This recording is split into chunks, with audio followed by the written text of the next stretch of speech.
Hello everyone, this is Priyanka Jakhar and I welcome you all at Government Job Alert. I hope आप सभी अच्छे होंगे।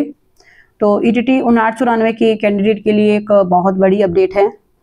सबसे पहले तो देखिए, आप सभी को पता है कल यानी कि 17 जुलाई को ईटीटी 5994 की ये कोर्ट में सुनवाई थी। सुनवाई में क्या कुछ हुआ, क्या पॉइंट रखे गए, इसके रिगार्डिंग मैंने ऑलरेडी आप लोगों के साथ एक वीडियो शेयर की थी। और कल की सुनवाई में देखिए ये था कि जो सुनवाई थी उसमें ये मेन था कि जो पेपर ए को जो चैलेंज किया गया है उस केस को डिसमिस न करते हुए जो रिव्यू पिटीशन का जो केस था उसके साथ मर्ज करने की बात बोली गई कि जब आपने जो पिटिशनर ने बेसिकली जो रिव्यू पिटीशन फाइल की गई है उसके साथ ही हम इस केस को मर्ज कर देते हैं कि जो जजेस जिन्होंने पहले इस पे डिसीजन लिया है वो ही इस चीज को डिसाइड करिए कि जो पेपर ए का जो सिलेबस है वो अप टू द मार्क है या नहीं है, और along with the review petition के ऊपर क्या कुछ डिसीजन लेना है। तो कल तक देखिए सभी को एक उम्मीद थी कि चलो कुछ दिन हमारे निकल जाएंगे क्योंकि 28 को एग्जाम है और आज 18 है, तो सबको था कि चलो कुछ दिन निकल जाएंगे, शायद एग्जाम वगैरह अच्छे से हो जाएगा। बट अनफॉर्चुनेटली जो सिनेरियो अभी तक मतलब पूरे काडर के साथ देखने को मिला है, जिस तरह का मतलब कह सकते हैं हिस्ट्री रही है ईटीटी की, सेम उसी तरह का अभी फिर से देखिए चीज देखने को मिल रही है। जो रिव्यू पिटीशन है वो रिव्यू पिटीशन को क्या कर दिया गया, लिस्ट कर दिया गया है कल की डेट में यानी कि 19 जुलाई को। तो अब कल की हियरिंग देखिए, सबसे पहली बात तो काफ़ी कैंडिडेट के माइंड में अभी होगा, काफ़ी लोग भी बोलेंगे आपको कि जो रिव्यू पिटीशन है वो एक्सेप्ट हो चुकी है, पेपर 28 को नहीं होगा, इस तरह की पता नहीं कितनी बातें आपको बोली जाएगी। सबसे पहली बात तो देखिए, मैं आपको एक चीज़ बिल्कुल क्लियर कर देती हूँ, जो अभी जो रिव्यू पिटीशन की जो ये डेट दी गई है, कल की जो डेट दी गई है, ये सिर्फ इस केस को लिस्टेड किया गया है। लिस्टेड मीन्स कि सिर्फ कल की सुनवाई के लिए इस केस को रखा गया है, एक्सेप्ट नहीं हुई है अभी भी रिव्यू पिटीशन। एक्सेप्ट होने का सिंपल सा मीनिंग ये होगा कि जजेस ने पूरे केस को अच्छे से देख लिया है, जो भी पिटिशनर ने अपनी प्ले रखी है उन सबको अच्छे से कंसीडर कर लिया है और जजेस अब अपना डिसीजन चेंज करने के लिए बिल्कुल तैयार है। तब हम कहेंगे कि रिव्यू पिटीशन जो है वो एक्सेप्ट हो चुकी है। अभी सिर्फ इसे लिस्ट किया गया है, कल इस पे हियरिंग होगी। जो पिटिशनर की तरफ से जो भी एडवोकेट होंगे वो अपना पक्ष रखेंगे, अपने पॉइंट्स रखेंगे कि इस बिहाफ पे हम ये रिव्यू पिटीशन फाइल कर रहे हैं और हमें इस बिहाफ पे लगता है कि इस डिसीजन को यानी जो पहले जो पेपर ए के सिलेबस को क्वेस करके दोबारा से एग्जाम लेने की जो बात बोली गई है, जो एक डिसीजन लिया गया है, इससे चेंज किया जाना चाहिए। ये पॉइंट रखेंगे जो भी पिटिशनर के एडवोकेट होंगे वो। और रही बात ये रिव्यू पिटीशन एक्सेप्ट होगी या नहीं होगी, ये देखिए ये टोटली कल की हियरिंग पे बेस होगी। मतलब कल की हियरिंग से ही पता चलेगा कि ये रिव्यू पिटीशन आगे कैरी ऑन होगी या फिर इसे यही कल की हियरिंग में ही फिनिश कर दिया जाएगा, रिजेक्ट कर दिया जाएगा। कल जजेस डिसाइड करेंगे।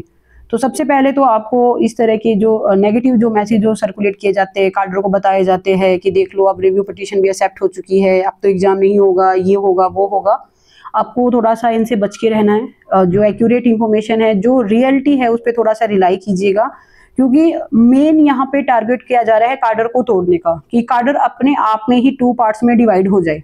एक तरफ वो कैंडिडेट जो एग्जाम देना चाह रहे हैं, दूसरी तरफ वो कैंडिडेट जो एग्जाम नहीं देना चाह रहे।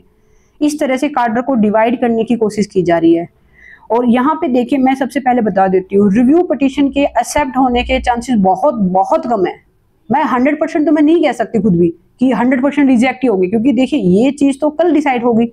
ये काम है माननीय हाई कोर्ट का डिसाइड करना कि वो रिव्यू पिटीशन एक्सेप्ट करे या ना करे। ऐसे में हम 100% तो नहीं कह सकते किसी भी चीज को कि एक्सेप्ट नहीं होगी, और न ये कह सकते कि 100% एक्सेप्ट होगी। दोनों चीज बोलना बहुत गलत है। बट रिव्यू पिटीशन के एक्सेप्ट होने के चांसेस कम है। बट यहाँ पे एक कह सकते हैं कि टर्निंग पॉइंट ये भी है कि जो 17 जुलाई को यानी कि जो कल जो केस था उसे भी मर्ज कर दिया गया है रिव्यू पिटीशन के साथ ही। और इस केस में जो पेपर ए के सिलेबस को चैलेंज किया गया है कि पेपर ए का जो सिलेबस है वो अप टू द मार्क नहीं है, या फिर कहे तो जो माननीय हाई कोर्ट ने पहले बोला था कि आप सिलेबस जो आपका mark up to the mark नहीं है, उसी सिलेबस को दोबारा से जारी किया गया है, ऐसा पिटिशनर का बोलना है। तो कल ये केस भी इस वजह से कहीं ना कहीं इंपॉर्टेंट हो जाता है कि कल क्या कुछ हियरिंग में होगा। और देखिए जो मैं बात बोल रही हूँ कि जो रिव्यू पिटीशन है इसके एक्सेप्ट होने के बहुत बहुत कम चांस है, इसका रीजन ये है कि रिव्यू पिटीशन को एक्सेप्ट करने का सिंपल सा मीनिंग ये होगा कि जजेज इस चीज को एक्सेप्ट कर रहे हैं कि देखिए हमने जो पहले डिसीजन लिया था वो हमने गलत डिसीजन लिया, अब हम उसे चेंज करने के लिए रेडी है। और आप खुद सोच के देखिए, कि अगर आपने पहले डिसीजन ले लिया है, आपने बिल्कुल अच्छे से फैक्ट्स एंड फिगर को ध्यान में रखते हुए अप्रोक्सीमेट 1 ईयर हियरिंग चली है पूरे काडर की जो केस की, उसके बाद जो आपने डिसीजन लिया है अब आप उसी डिसीजन को चेंज करोगे, कितने % पॉसिबिलिटी है? इसके बहुत बहुत कम चांस है। दूसरा यहाँ पे एक और चीज मैं बताना चाहूंगी आप सभी को, अभी जैसे जो ETT 5994 की जो हियरिंग जो कल जिनकी कोर्ट में ये जो केस लिस्टेड है, माननीय जो संजीव प्रकाश शर्मा जी, इन्होंने अभी हाल ही में भी हरियाणा गवर्नमेंट की एक रिक्रूटमेंट पे भी डिसीजन लिया और फिर हरियाणा गवर्नमेंट फिर से जाती है रिव्यू पिटीशन के लिए कि आपने जो डिसीजन लिया है प्लीज इसे आप फिर से रिव्यू के लिए उन्होंने डाला।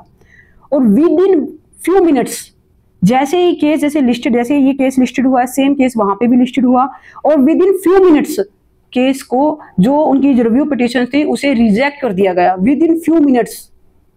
तो इसलिए मैं बोल रही हूँ कि बहुत कम चांस है। बाकी देखिए यहाँ पे हम ये पॉइंट थोड़ा सा रख सकते हैं कि जो पेपर 1 उस सिलेबस को लेकर जो केस था 17 जुलाई का, उसे भी इसके साथ मर्ज किया गया है। हमें इस चीज को भी थोड़ा सा ध्यान में रखना होगा। बाकी खैर देखिए, हम सभी उम्मीद करेंगे कि कल एक पॉजिटिव हमें न्यूज़ सुनने को मिले, क्योंकि देखिए 19 को हियरिंग है और सबको उम्मीद है कि 28 को बस एग्जाम हो जाए। और आप सभी भी दुआ कीजिए कि बस जैसे तैसे एग्जाम, जो अपना एग्जाम है बस 28 जुलाई को बस एग्जाम हो जाए। और देखिए मैं एक और बात बोलना चाहूंगी, अभी कुछ टाइम पहले जो कैंडिडेट है वो माननीय शिक्षा मंत्री जी से मिलने गए थे। आप सभी को भी याद होगा जब माननीय शिक्षा मंत्री जी ने एक बात बोली थी कि मैं आपको पेपर 1 की जो एग्जाम डेट है वो 17 जुलाई की आपको एग्जाम डेट दे देता हूं, पर 17 जुलाई को आपका एग्जाम होगा या नहीं इस चीज की मैं गारंटी नहीं दूंगा। ये बात माननीय शिक्षा मंत्री जी ने बोली। और ये बात देखिए मैं नहीं बोल रही हूँ, जो कैंडिडेट गए थे उनसे मिलने उन्होंने खुद ने ये बात बताई है। आपने भी सुनी होगी कि 17 जुलाई की एग्जाम डेट के रिगार्डिंग ये सब बातें हुई माननीय शिक्षा मंत्री जी से।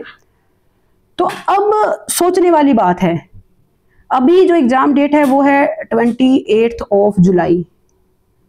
अब मेरा एक बहुत बड़ा क्वेश्चन है कि कोई माननीय शिक्षा मंत्री जी से एक बात पूछे कि चलिए 17 जुलाई की तो वो खुद से गारंटी नहीं दे रहे थे, क्या आप वो 28 जुलाई की गारंटी देंगे कि 28 जुलाई को आपका एग्जाम 100% होगा? क्या वो 100% गारंटी लेने के लिए तैयार है? अगर है कोई कैंडिडेट जो उनके नियर डियर, जो उनसे बातचीत होती हो जिनकी, वो पूछे इनसे कि 28 जुलाई की गारंटी अब कौन देगा? मतलब हद होती है किसी को परेशान करने की भी। कैंडिडेट ऑलरेडी मतलब पिछले 2 साल से संघर्ष कर रहे हैं एग्जाम के लिए, रिजल्ट के लिए, कोर्ट केस के लिए, और अभी फिर से मतलब वही जो एक सर्कुलेशन जो चल रहा है वैसे ही बिल्कुल वैसी वही प्रोसेस चल रही है। इतना ज्यादा कैंडिडेट को परेशान किया जा रहा है। अभी मतलब कुछ दिन बचे हैं कैंडिडेट के एग्जाम के, और अभी कैंडिडेट को ये 100% श्योरिटी नहीं है कि पता नहीं उसका एग्जाम 28 को होगा भी या नहीं होगा। अभी समझ ये नहीं आ रहा कि हम कोर्ट केसेस के बारे में सोचें या अपनी तैयारी पे फोकस करें। कोई है इसके लिए कोई जवाब देने वाला, जवाब जरूर दे इस चीज का कि 28 जुलाई को गारंटी 100% अब कौन ले रहा है एग्जाम की। खैर देखिए, कल माननीय हाई कोर्ट में केस की सुनवाई है और कल जो भी अपडेट आएगी उम्मीद करेंगे कुछ पॉजिटिव सुनने को मिले, क्योंकि नेगेटिव तो बहुत दिनों से सुन रहे हैं, फाइनली कुछ तो पॉजिटिव सुनने को मिले।